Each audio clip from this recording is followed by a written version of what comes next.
Good day everyone. Today we're going to discuss about the concept and introduction of law enforcement plans and operation regarding to our subject matter law enforcement operation and planning with crime mapping. In this chapter, the basic concepts and introduction of law enforcement plans and operations are being discussed to reinforce the topics in the previous chapters. The word planning became a common terminology in police organizations, in police management and administration, as well as in the other fields of criminal justice. Police administrators sometimes do not appreciate the importance of planning because of the pattern of career development.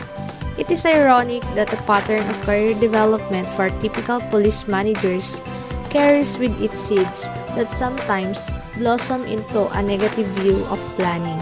However, planning is an integral element of good management and good decision making. What is plan? A plan refers to an organized schedule or sequence of methodical activities that intends to guide the attainment of the set goals and objectives of a certain activity or operation. Planning. So, with regards to PNP and other law enforcement organization, planning is very essential part of every operation.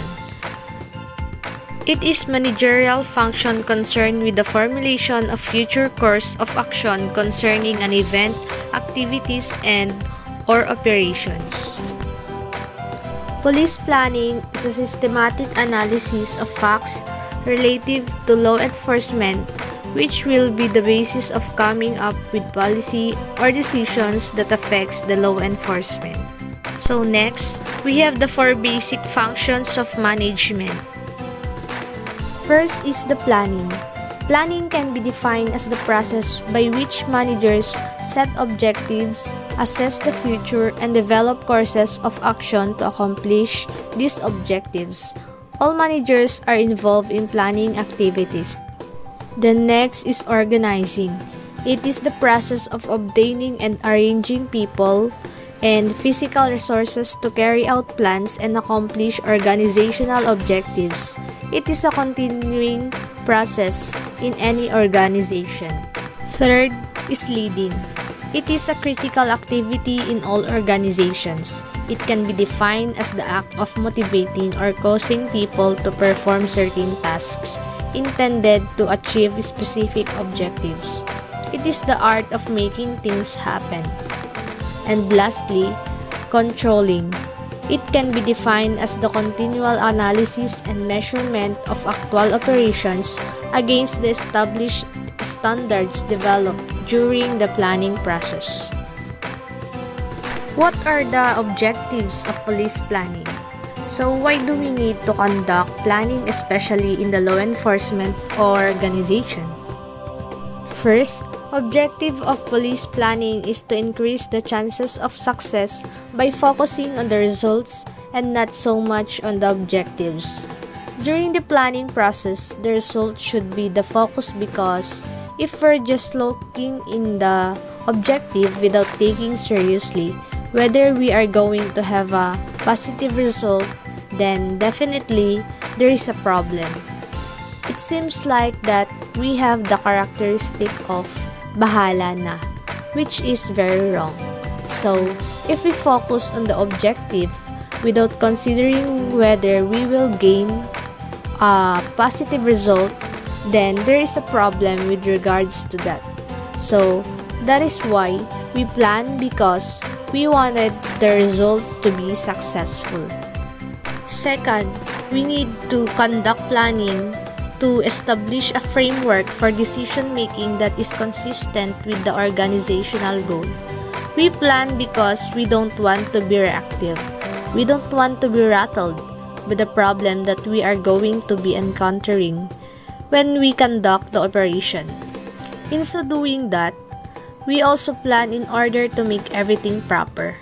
Proper to the point that it is aligned to our organizational goal because sometimes if we don't plan, then we proceed immediately into the conduct of operation, we sometimes forget the objectives of our organization. We sometimes forget the policies that we have as an organization, so that is why they would justify that it is a call of duty. But then, if we have polished everything in the planning session procedures and policies of the organization, as well as the goal of the organization was ingrained already into the personnel who would be conducting the operation, then definitely they will never go wrong. And lastly, we have the orient the member of the law enforcement to be proactive and not reactive. The purpose of this is for us to be ready all the time. We don't want personnel to be reactive because sometimes, or not 100%, our reaction is always correct.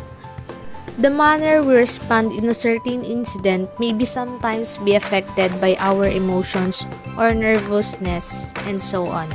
That is why we do planning, so that the personnel is always prepared in whatever incidents he will be facing in the line of duty. We have the elements of planning. First is a goal.